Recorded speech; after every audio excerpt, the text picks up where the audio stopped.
আসসালামু আলাইকুম সুপ্রিয় দর্শক, আজকে আমরা একটা গুরুত্বপূর্ণ বিষয় নিয়ে আলোচনা করব, যেটা হলো মাইক্রোসার্জিক্যাল ক্লিপিং বা ব্রেইনের অ্যানিউরিজম রাপচার হলে আমরা যে ক্লিপ সার্জারি করি সেটার ক্ষেত্রে অনেক রোগী আমাদের ফোন করেন যে বা আমাদেরকে বলেন যে আপনি যে অপারেশনটা করবেন মাথার খুলি কি পুরোটাই খুলে ফেলবেন, মাথার খুলি কতটুকু কাটবেন, কতটুকু কাটাছেঁড়া করবেন, আমার রোগীর জন্য কি এটা ঝুঁকিপূর্ণ?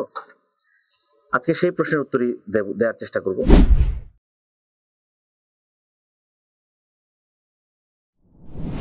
এখানে একটি মাথার স্কাল মডেল দেখতে পাচ্ছেন।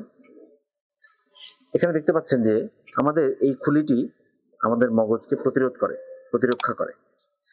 এই খুলির খুললে আমরা যে মগজটা দেখতে পাই বা মস্তিষ্ক দেখতে পাই, তার মধ্যে যে রক্তনালী দেখতে পাচ্ছেন আপনি, এখানে লাল লাল রক্তনালী দেখতে পাচ্ছেন, এখানে রক্তনালী দেখতে পাচ্ছেন। এই রক্তনালীর গায়ে কিন্তু অ্যানিউরিজম হয় বা ফোস্কা হয়।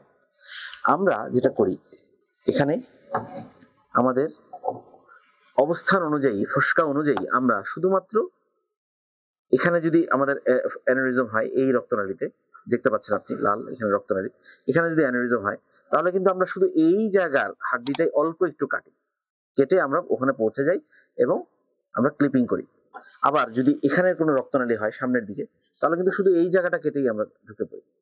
অথবা আমরা যদি দেখি যে ব্রেনের পিছনের কোনো জায়গায় হয়েছে, তাহলে ওই নির্দিষ্ট জায়গাটা অপারেশন করেই কিন্তু আমরা ঢুকে যাই। পুরো মাথা কিন্তু অক্ষত থাকে, অন্যান্য জায়গায় স্পর্শই করা হয় না। এই বিষয়টা অনেকেই জানেন না যে মাথা কাটা মানেই রোগীর ক্ষতি নয়, তার প্রয়োজন অনুযায়ী অল্প একটু অংশ কেটে আমরা অপারেশন করি এবং এই কাটাটা চুলের ভেতরে থাকে। চুল ফেলতে হয় না এই অপারেশনে। আমাদের এখানে যে মাথায় চুল থাকে সেই চুল আমরা ফেলি না, চুলের ভিতরেই আমাদের দাগটা থেকে যায়, যেটা দেখা যায় না। আশা করি আপনারা বুঝতে পেরেছেন যে অপারেশন জনিত কারণে রোগীর ঝুঁকি কতটুকু এবং এই বিষয়ে আমরা কতটুকু রোগীর সার্জিক্যাল এক্সপোজার করি। আশা করি এই ভিডিওতে আপনারা উপকৃত হবেন। পরবর্তীতে আবার নতুন কোনো ভিডিও দেখা হবে। ধন্যবাদ।